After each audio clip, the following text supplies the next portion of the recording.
નમસ્કાર મિત્રો. ફરીવાર આપની સમક્ષ એક વાત લઈને, એક વિચાર લઈને, કંઈક સમજણ વાળી વાત લઈને આવી ગયો છું. ઘણી બધી વસ્તુઓ ઉપર મેં ધ્યાન આપ્યું છે. મારા પહેલાના પણ વિડીયો તમે બધાએ જોયા છે, સારો એવો સપોર્ટ આપ્યો. પણ જે પીડા છે, જે વસ્તુઓને બયાં કરવાની છે, જે વસ્તુઓને સમજવાની છે, જે વસ્તુઓને જાણવાની છે, જે વસ્તુને એક મુકામ આપવાનું છે, એ બધી વસ્તુ પર ફોકસ કરવાનું છે. મારો જે મેન ઉદ્દેશ્ય છે, દેશમાં બધી જ જગ્યાએ કંઈક સારી એવી એક્ટિવિટીઝ થાય, કંઈક સારું શીખવામાં આવે, યુવા પેઢી પ્રેરિત થાય, કંઈક એમાંથી જાણકારી લે. આ બધી વસ્તુઓને લઈને જે કામ કરવામાં આવે છે, એ વસ્તુઓના નિર્ણય મેં લીધા છે. શું કામ લીધા છે? કે જ્યારે જીવનમાં કંઈક કરવાની એક આશા હોય અને સાથે સાથે કોઈકને કંઈક કામ કરાવડાવવાની કંઈક આશા હોય, એક સાચા માર્ગદર્શન ઉપર, તો એ વસ્તુ અચૂકથી જોવાની હોય છે. તો મારો જે ટોપિક આજનો છે, એ વસ્તુ એ છે કે યુવાનો એકબીજાને સહાય કરે, એકબીજાને સપોર્ટ કરે, એકબીજાને એવું માર્ગદર્શન આપે, જેથી કરીને એ ક્યાંય પાછા ના પડે. સંબોધનમાં એ વસ્તુ અચૂકથી હું કહીશ કે પરેશાની હોય, ચાહે કઈ બી વસ્તુઓ હોય, એ વસ્તુઓમાં સપોર્ટેડ એક મિત્રને સપોર્ટ કરે, યુવા વર્ગ એકબીજાને સમજે, એકબીજાને સમજીને કંઈક એમાંથી સોલ્યુશન આવે. કારણ કે ટેન્શન અત્યારે ભાત પ્રકારના હોય છે, અલગ અલગ પ્રકારમાં એ ગણી શકાય છે.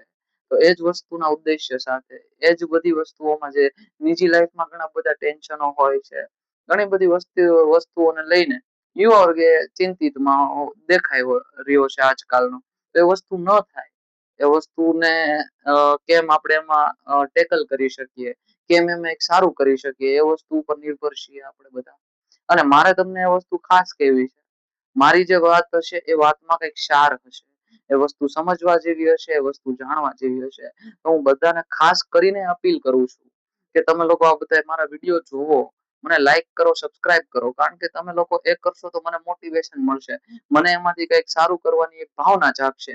તો આજ એક અપેક્ષા સાથે મારે બીજી વાત એ પણ તમને કરવી છે કે હું આ વસ્તુને ત્યાં સુધી નથી છોડવાનો જ્યાં સુધી ભારતનો હરેક યુવાન એ એક વાચા સુધી ના પહોંચી જાય, એ કંઈક એક સારી એવી ઘટના સુધી ન પહોંચી જાય.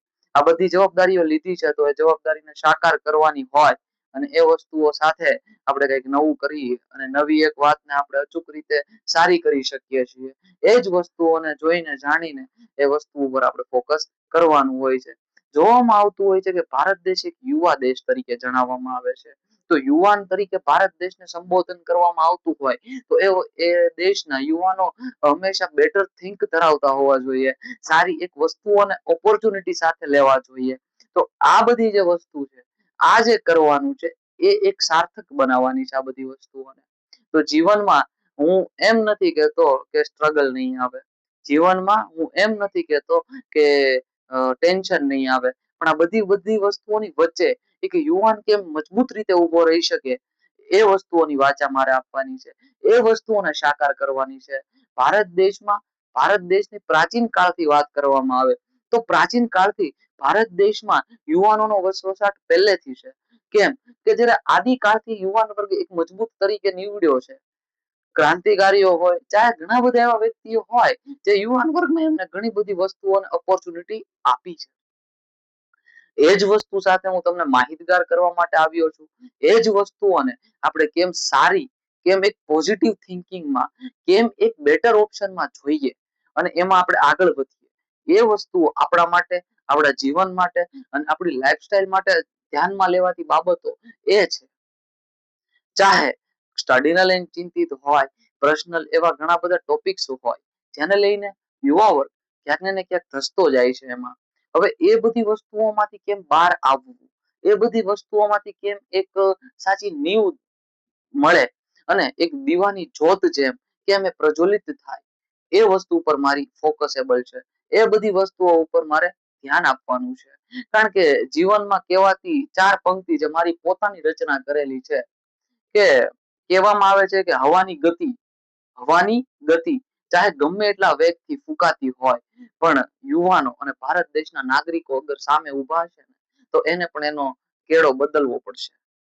તો આ વાચા છે, આ એક મજબૂતાઈથી આજે મેં વાત કરી, એ વાતની જે સાર છે, એ સાર એ છે કે ભારત દેશના નાગરિકો તો ખરા, પણ સાથે સાથે યુવા વર્ગને પણ આમાં એક આગ્રેસરની ભાવના ભજવવી પડશે. ભાવના એટલે ભજવવી પડશે કે આજનો યુવાન તો ઘણા બધા ટેન્શનોમાં, ઘણી બધી વસ્તુઓમાં ક્યાંક ને ક્યાંક ડિપ્રેશનમાં જતો હોય એવું નજર આવે છે. તો આ એક ખાસ વસ્તુ છે જેની ઉપર ધ્યાન આપવું જરૂરી બનતું જાય છે દિવસે ને દિવસે. કારણ કે જીવનમાં યંગસ્ટરો પાસે કોઈ એવું છે નહીં કે જેને એના મનની વાત કહી શકે. યુવાનો પાસે મિત્રો સર્કલ ઘણા હશે, પણ એ મિત્રો પાસે પણ ખુલીને અમુક વસ્તુઓની વાત નથી કરી શકતા. તો એ જ બધી જે વાત ત્યાં નથી કરી શકતા એ તમે મને કોમેન્ટમાં શેર કરો. કોમેન્ટમાં તમે મને જણાવશો તો આપણે એનું નિદાન ચોક્કસપણે એ વસ્તુ ઉપર આપણે કરશું. કારણ કે મેં જે નિર્ણય લીધો છે, હું અવારનવાર મારા વિડીયોના માધ્યમથી આ બોલી રહ્યો છું કે એક યુવાન એ ટેન્શનમાં ન હોવો જોઈએ. કારણ કે આ વસ્તુના સંકલ્પ સાથે, આ વસ્તુના નિર્ણય સાથે હું આવ્યો છું. કારણ કે એક આ વેદના છે, એક આ લાગણી છે, એક આ પ્રેમ છે. આ બધી વસ્તુઓને જયારે એક સાર્થક કરતા બની જશું, એક સહમત સાથે ચાલતા શીખી જશું, ત્યારે યુવાનો અગ્રેસર આવશે, યુવાનો આગળ આવશે. ભાવિ પેઢી તરીકે જે ગણાતા યુવાનો છે, ભારતનો આગળનો જે મોરચો છે, એ યુવાનોને સંભાળવાનું છે. ચાહે કોઈ બી ક્ષેત્રમાં સંભાળે, કોઈ બી સારું સ્ટડી કરીને કોઈ બી જગ્યાએ જાય છે તો એ બી વસ્તુ એક એ છે કે એ એક વસ્તુઓને બેટર કરી શકે છે.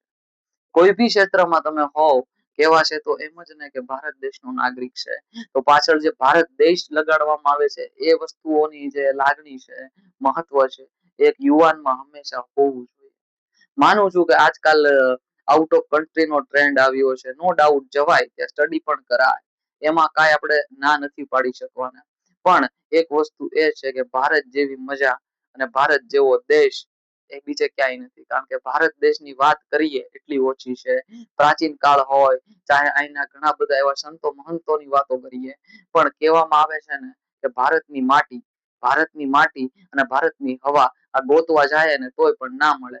આ બધી વસ્તુઓ સાથે આ એક વારસો છે, વારસાને જાળવવાનો છે. આ એક ક્રમબદ્ધ વાતો છે. આ એક યુવાનને સમજવાની છે. ભાવિ પેઢી સુધી પહોંચે, ભાવિ પેઢી આમાં કંઈક સારું કરે, ભાવિ પેઢી આમાં એક સાચી એવી નીવ સાથે આગળ વધે. આ વસ્તુઓ સાથે આવ્યો છું. કારણ કે ભારત દેશમાં ઘણી બધી વસ્તુઓમાં અત્યારે યુવાઓને ધ્યાન આપવા જેવું છે. જેમ કે જગ્યાએ જગ્યાએ જોવામાં આવતું હોય કે યુવાન કંઈક ને કંઈક કરી રહ્યો છે, કંઈક આગળ આવવામાં કંઈક એનો પ્રયત્ન રહ્યો છે, પણ એ નાસીપાસ થાય છે, તો એમાંથી તે ઉપર નથી આવી શકતો. માનું છું તમારો સ્ટ્રગલ હતું, તમારું એફર્ટ્સ હતું, તમે એમાં કંઈક સારું કરવા માંગતા હતા, પણ તમે એમાં સારું ન કરી શક્યા, તો એમાં તમારો વાંક નથી. તમે એમાં મહેનત કરી હતી, પણ નિષ્ફળ થવાની પાછળ પણ એક નિર્ણય એ હોય છે કે કંઈક સારું અને બેટર આપણી રાહ જોઈ રહ્યું છે. એ વસ્તુ ઉપર ચાલવાનું છે. એ એક નિર્ણય સાથે, એ એક ધ્યાન સાથે, એ એક વાત સાથે, ક્યાંક ને ક્યાંક એ નિર્ણય સાથે યુવાનોને આગળ વધવાનું છે. કોઈ બી ક્ષેત્ર હોય, આજનો યુવાન એ બધા ઉપર કદાચ ક્યાંક ને ક્યાંક એનો પકડ મજબૂત થાય એવા નિર્ણયો સાથે હું આવનારા વિડીયો સાથે પણ આવવાનો છું. કારણ કે કોઈ પણ કાર્ય એ નાનું નથી હોતું. આ શરૂઆતમાં કદાચ સ્ટાર્ટઅપ કોઈ બી વસ્તુનું યુવાન કરે છે તો એ કદાચ શરૂઆતમાં એને થોડુંક બેટર નથી હોતું, પણ ધીરે ધીરે એમાં ફોકસેબલ થાય છે, ધીરે ધીરે એ એમાં ધ્યાન આપે છે. તો એ વસ્તુ અચૂકથી હું અહીંયા જણાવીશ કે એમાં સફળ થાય છે. પણ હા, અધવચ્ચે એ વસ્તુને મૂકી દે છે, અધવચ્ચે હારીને બેસી જાય છે, તો ક્યારે પણ એ વસ્તુ સફળ નહીં થાય. સફળ કરવા પાછળ એક મહેનત લાગે છે. સફળ થવા માટે એક ધ્યાનપૂર્વક એમાં ધ્યાન આપવું પડે છે. અહીંયા મારી બીજી 4 પંક્તિ હું એડ અચૂકથી કરીશ કે ગમે એવો પડકાર હોય, કે ગમે એવો પડકાર હોય, એને ઝેલતા આગળ યુવાન શીખી જશે તો આવનારી પેઢી અને આવનારો યુવાન એ કોઈ દી પાછો નહીં પડે. આ બધી વસ્તુઓ સાથે, આ બધી સંઘર્ષની વાતો સાથે આગળ વધવાનું છે. માનું છું જીવન એક સંઘર્ષમય છે. દરરોજ સૂર્ય ઉગે છે, સૂર્ય સાથે એક નવું ટેન્શન યુવાનની જિંદગીમાં આવે છે, પણ એ ટેન્શન યુવાનને કંઈક શીખવાડે છે, યુવાનને કંઈક આગળ એક અગ્રેસર બનવાની એક ભાવના ધરાવે છે. તો આ વસ્તુઓ છે, આ સિચ્યુએશનો છે, આને લઈને આગળ આવવાનું છે. માનું છું ટેન્શન આવે છે, પણ એ ટેન્શનને લઈને, એ ટેન્શનને સમજીને, એ ટેન્શનમાં કંઈક સારો ઓપ્શન થાય, એ ઓપ્શન સાથે આપણે આગળ વધવાનું છે. જીવનમાં ઘણી બધી મુશ્કેલીઓ આવે છે, જીવનમાં ઘણી બધી મુશ્કેલીઓ આવે છે, પણ એ મુશ્કેલીઓને કેમ ટેકલ કરીએ છીએ, કેમ એમાં એક સારો એવો રસ્તો શોધીને આપણે પસાર કરીએ છીએ, એ વસ્તુ ઉપર ધ્યાન આપવાનું છે.